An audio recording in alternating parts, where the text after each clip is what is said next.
శ్రీమాత్రే నమః. నమస్తే అండి. ఈరోజు కూడా ఒక మంచి వీడియో. ఈ వీడియో కోటి సోమవారం రోజు ఉపవాసం ఉన్నవాళ్ళు పూజ ఎలా చేసుకోవాలి అనేది నేను చూపించాను. అయితే ఆ రోజే కదండి, ఈ కార్తీక మాసం అంతా కూడా చేసుకోవచ్చు. నేనైతే ఎలా చేసుకుంటున్నాను సాయంత్రం రోజు ఇలా చూపించాను.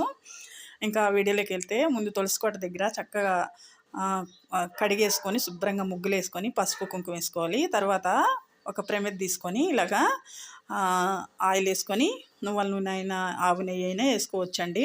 తర్వాత ఇంకా నేను 2 ఉసిరి దీపాలు పెట్టుకోవాలనుకుంటున్నాను. ఈ ఉసిరి దీపాలకు కూడా చక్కగా 2 తమలపాకులు పెట్టుకొని, తమలపాకులకు కూడా గంధం కుంకుమ బొట్లు పెట్టుకొని, ఉసిరికాయకి గంధమ కుంకుమ బొట్టు పెట్టుకొని ఉసిరికాయలు ఆకుల మీద పెట్టుకోవాలి. అయితే ఇక్కడ ప్రమిదలైనా పెట్టుకోవచ్చండి, ప్రమిదలైనా పెట్టుకోవచ్చు. నేను ఆకుల మీద పెట్టాను. అయితే ఇక్కడ నేను పువ్వొత్తులు వేసాను. ఉసిరికాయల మీద పువ్వొత్తులు అయితేనే నిలబడతాయండి, అందుకని పువ్వొత్తి పెట్టాను. ఇవి ఆయిల్లో ఆవు నెయ్యిలో కానీ నువ్వుల నూనెలో కానీ ముందుగానే నానబెట్టుకుంటే ఇట్లా నిలబడతాయి. తర్వాత పువ్వుల్లో అందంగా అలంకరించి దీపారాజన చేసుకోవాలి. అగరబత్తితో కానీ వేకహారతితో కానీ దీపారాజన చేసుకొని ఇట్లా దీపారాజన చేసుకున్నాక చూడండి ఎంత కళగా ఉందో.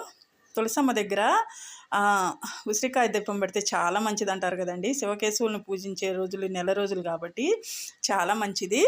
ఇక్కడ రోజు ఒక ఉసిరికాయ దీపం అయినా పెట్టుకోవచ్చండి. నేను అలాగే పెడుతున్నాను. ఉసిరికాయలు దొరకని వాళ్ళు అయితే ఏం కాదు, కానీ దొరికే వాళ్ళమే మార్కెట్లో ఇప్పుడు ఫుల్గా ఉసిరికాయలు దొరుకుతున్నాయి.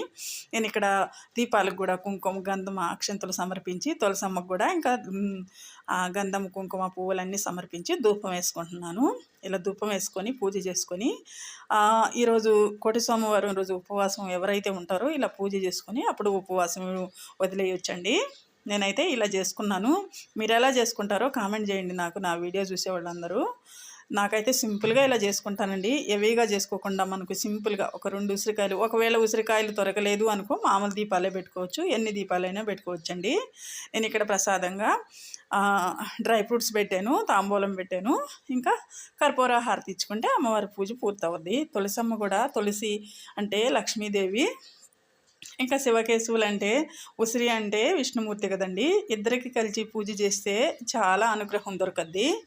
ఇలా చేసుకోవడం వల్ల మన ఇంట్లో కూడా చాలా బాగుంటుందండి. సాయంత్రం పూట ఇలా చేస్తున్నాను. రోజు నేనైతే ఉదయాన్నే దీపారాజన చేస్తున్నాను. చాలా బాగుంది.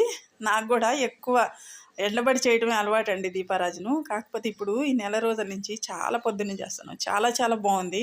అసలు పని అంతా తొందరగా అయిపోయినట్టే అనిపిస్తుందండి. పూజ కూడా తొందరగా అయిపోయినట్టుంది. అమ్మవారికి తులసమ్మ దగ్గర ఇంట్లో దీపారాజన చేస్తుంటే చాలా బాగుంది. మీరు కూడా ఎవరైనా చేయని వాళ్ళు ఉంటే, ఎవరు చేయకుండా ఉండరు నాకు తెలిసి, ఎక్కడో ఒకరు ఉన్నప్పటికి కూడా ఇలా చేసుకోండి. చాలా బాగుంటుంది. ఉదయాన్నే లేచి చక్కగా దీపారాజన చేస్తే మన ఇల్లు మనము ప్రశాంతంగా ఉంటామండి. ఇక్కడ నేనైతే తులసమ్మకి అన్నీ సమర్పించుకున్నాను. అమ్మవారి అనుగ్రహం పొందొచ్చండి ఇలా పూజ చేసుకుంటే. ఇదేనండి ఈ వీడియో.